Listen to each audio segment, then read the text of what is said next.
Sir sir 200 টাকা দেন। কি রে, এটা তো আমার বড় ভাই মনে আছে। কি ব্যাপার, আমার ছোট ভাইয়ের মতো লাগছে। এই তুমি আকিব না? দেখি। কি রে, তুই ভিক্ষা করছিস? তোর না দিনাজপুরে লিচুর ব্যবসা করতে আসার কথা, আর ব্যবসা না করে তুই ভিক্ষা করছিস? সি সি সি সি। এই ওঠ ওঠ, মান সম্মান সব ডুবাই দিলি। তোর কি হয়েছে? তুই ভিক্ষা করছিস কেন? আর ভাইয়া সেই কথা শুনো না, আমি দিনাজপুরে একটা বড় লিচুর বাগান কিনিলাম। তারপর দিনাজপুরের ভিতরে আমার বাগানে সবচেয়ে ভালো তাড়াতাড়ি চল, তাড়াতাড়ি চল। শব্দ করিস না কোনো।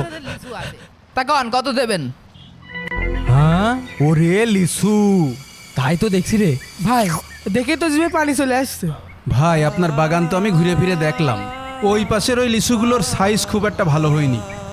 সব মিলায়ে আপনার আমি 1,20,000 দিয়ে দিবানে। না কি কন, 1,20,000 টাকা এই বাগানে লিচু হয় নাকি? আপনি দেশি লিচু বোম্বাই লিচু একসাথে নেবেন, তা আবার হয় নাকি? আপনি এদিকে আসেন দিন। এই ঢোপা ওঠ। ভাই আমি গাছে উঠতে পারবো না, আপনি ওঠেন গিয়ে যান। হেই, উঠতে পারবি না মানে? কালকে ডাব গাছে আমি উঠলাম, আজকে তুই উঠবি। আমাদের এই দিনাজপুরের লিচু বুঝলেন ভাই, 64 জেলার লোক এসে কিনে নিয়ে যায়, আর সব ঢাকায় বিক্রি হয়। দেখেন মালটুক, দেখেন, দেখলেই মনে হচ্ছে খেয়ে ফেলি। ভাই 1,20,000 একদম কম হয়ে যায়। আপনি মাঝামাঝি একটা দাম দিয়ে দিয়েন, আপনার কথাও থাক আমার কথাও থাক, 1,40,000 দিয়ে দিয়েন যান। আচ্ছা দিলাম। আরে তুই এত ঝামেলা করছিস কে? আমি গাছে আজকে উঠতে তুই পারবো উঠবি, না। আমি কিছু আর জানি না। সর। আরে মারামারি করছিস কে? অত কিছু জানি না আরে, না, আজকে আজকে তুই তুই উঠবি। উঠতে পারবো না, এক হাত সর। দিয়ে দিবান তোর। ভাই বাগানে মনে হচ্ছে লোক ঢুকেছে। কি বলেন, বাগানে লোক ঢুকবে? আমার বাগানে লোক ঢোকা সাহস আছে নাকি? এই তোকার বাপের বাগান নাকি? হ্যাঁ, এত হাওমা করছিস কে? এ কিডা রে? ভাই বলে দেখে ফেলে আসছে। পলাই পর, পলাই পর। হেই, আমার একটু পলানো জায়গা এই দে। চুপ কর। না কারোর তো দেখা যাচ্ছে না। না, লোকজন থাকলে তো দৌড় মারতো, লোক নেই। চলেন আমরা একটু যাই বসি ওইদিকে। ঠিক আছে চলেন। আমার পেছ পেছাই ওই উপরে একটা গাছ আছে বুঝছিস, ওই গাছেতে পারবো। এই কেউ দেখে না জানো, দেখলে আমার মাথা একটু ভাই, দেখিস না। যাবে না। তাড়াতাড়ি আয়। এই গাছটাই পারতে হবে রে, মেলা লিচু এই গাছে। ভাই এই গাছে মেলা লিচু আছে। উফ, যে গরম পড়েছে। নেন ভাই একটু পানি খান, চোরটা নিয়ে কোনো ভয় নেই, গ্রামের ছেলেবেলে খুব ভালো। ভাই তাড়াতাড়ি ওঠেন ভাই। উঠছি। দেখি দেখি ভালো ভালো লিচু ভাই, পারিস। একটু তাড়াতাড়ি পেন। ঠিক আছে, চুপ করে থাক।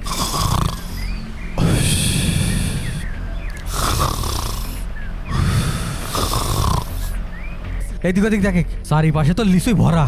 এইগুলো নিয়ে আগে কোষ পুড়িয়ে ফেলি, আশেপাশে কেউ নেই তো? আগে ভরিয়ে নি। হেই আসিফ, কোনো পাকা পাকা লিচু দে। এই নে, হ্যাঁ, আরে গায়ে মারিস নে। এই নে, ভালো করে ঘটে গেটটাও যেন এই কম পড়ে কম না কর, থাকে। তাড়াতাড়ি লিচুগুলো খোটে। আর ওই পাশে তাড়াতাড়ি নে নে নে, এই যাতে ভেঙে যেতে হবে। কিরে, বাগানে শব্দ হইল কিসির? ভাই হ্যাঁ হ্যাঁ, ওঠেন দিনি, কি হলো? বাগানে মনে হয় লোক ঢুকেছে। ভাই লাঠিটা নেন। সব সবার করে দেবো আজকে। এই এই না খা। হ্যাঁ বাগানে কিডা রে? এই দেখে ফেলেছ রে। ভাই তাড়াতাড়ি নামেন ভাই। ধর ধর ধর। ওই তাড়াতাড়ি লাভ। উড়ি লে। এই সৈরা ওরে বাবা রে। এই ধর ধর। এই কারারে বলাও আর বিড়ালি শুনে না।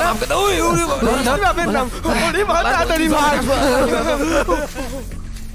আর কোনোদিন আমার বাগানের ধারে কাছে আসিস, 2 ঠ্যাং কেটে রেখে দিবানে। আরে ভাই কি হয়েছে বলবেন তো?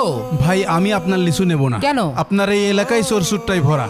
এই লিচু আমি সামলাতেও পারবো না, লিচু নেবও না। ভাই আপনি দামাদামি করলেন, সব কথা ঠিকঠাক হইলো, এখন আপনি লিচু নেবেন না কেন? সব হইলো কিন্তু আপনি পরিবেশ ভালো দেখালেন না।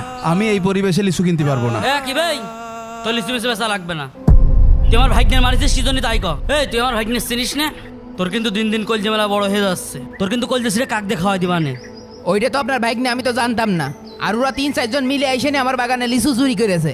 চুরি করলে আমি প্রতিবাদ করব না, চোর ধরবো না? ওরা যদি আমার কাছে চাইতো আমি তো দিতাম। ওরা ছেলে পেলে মানুষ, ভুলতে একটু করেই ফেলাইছে। তুই গায়ে হাত দিলি কেন?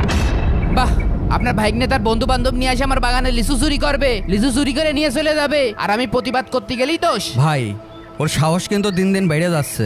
ভাই ওর বাগানের অর্ধেক লিচু বিক্রি করা হয়ে গেছে, কিন্তু এখন আপনার বাসায় লিচু পাঠাই। এই ঝামেলার মধ্যে এই এলাকায় আমার থাকার দরকার নেই। যত তাড়াতাড়ি সত্যি পারি সেই ভালো। আরে ও ব্যাপারী ভাই, লিচু নিবা না? আরে কোনে যাচ্ছেন? তোর লিচু এখন তো আমি নেব। ভাই ভাই ভাই ভাই ভাই মারেন, মার ভাই, শালা, ভাই, মার ভাই, ভাই, মার, ঘিরে কাটা ছড়াই দে। একটা ভেঙে দে।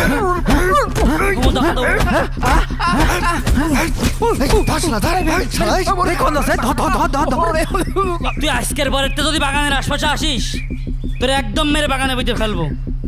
আজকের তেই বাগান আমার।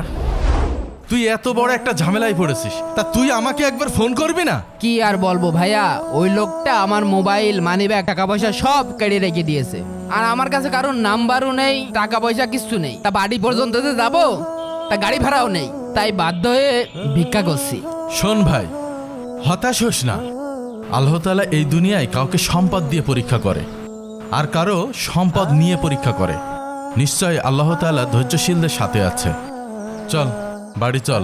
অন্য ব্যবসায়ীরা আমাদের এলাকায় ব্যবসা করতে এলে আমরা তাদের উপর জুলুম করি। এই সম্পর্কে আল্লাহর রাসূল সাল্লাল্লাহু আলাইহি সাল্লাম বলেছেন, আল্লাহ তাআলা বলেন, হে আমার বান্দারা, আমি নিজের উপর জুলুম করা হারাম করেছি এবং তোমাদের জন্যও তা হারাম করেছি। অতএব তোমরা একে অন্যের উপর জুলুম করো না।